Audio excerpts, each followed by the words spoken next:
প্রতিটি পরিবার প্রথমে অনেক ভরপুর থাকে, তারপর আস্তে আস্তে এমন একটি সময় আসে যখন বাস্তবতার কারণে, এবং এটাই হওয়া স্বাভাবিক, সবাই অনেক দূরে দূরে চলে যায়।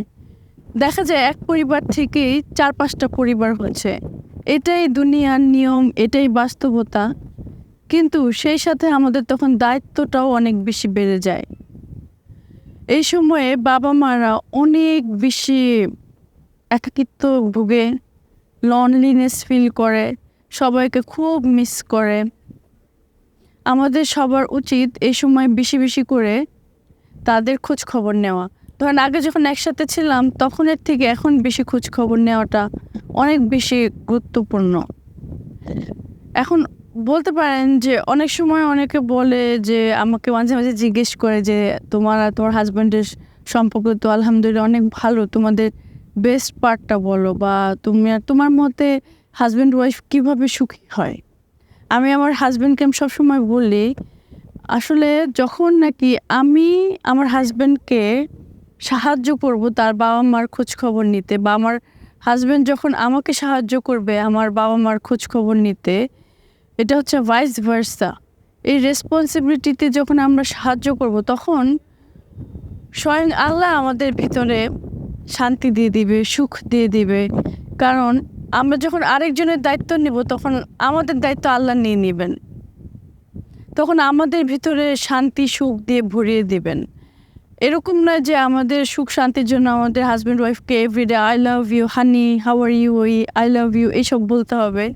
এটা অটোমেটিক আমাদের ভিতরে, আমার সংসারের ভিতরে বারাকা চলে আসবে, কারণ আমরা আমাদের সবচেয়ে প্রিয় মানুষদেরকে দায়িত্ব নিতে সাহায্য করছি। আমি যখন চিন্তা করি যে আমার বাচ্চা মুজিজা আমার কাছে নাই বা কোথাও গেছে, আমার যে অস্থিরতা কাজ করে, ঠিক তেমনভাবে এই সময়ে এসে এই বয়স্ক মানুষগুলো খুব অসহায় ভুগতে থাকে, এবং তারা বাচ্চাদের মতো হতে থাকে এবং ভাবতে থাকে হয়তো বা আমাদের আর দরকার নেই, আমাদের প্রয়োজন ফুরিয়ে গেছে, বা এখন হয়তো বা অনেক সময় অনেক আমি বয়োজ্যেষ্ঠ মানুষদেরকে বলতে শুনেছি, তারা বলে আমাদের এখন বৃদ্ধাশ্রমে থাকলে মনে হয় ভালো, কোনো সন্তান মনে হয় না আমাদেরকে চায়। এটা আসলে সন্তানরা যে চায় না এটা আসলে না, আসলে এই সময় তারা অনেক সেন্সিটিভ হয়ে যায়, ভালনারেবল হয়ে যায়। কারণ হচ্ছে তারা অনেক ইমোশনের ভিতর দিয়ে যেতে থাকে। তো আগে যতটা নিতে পারতো এই সময় আস্তে আস্তে বাচ্চাদের মতো হতে থাকে। তো বাচ্চারা যেমন অনেক কিছুতে অনেক ইমোশন দেখায়, তেমনি এই বয়সের মানুষরা ইমোশন দেখায়।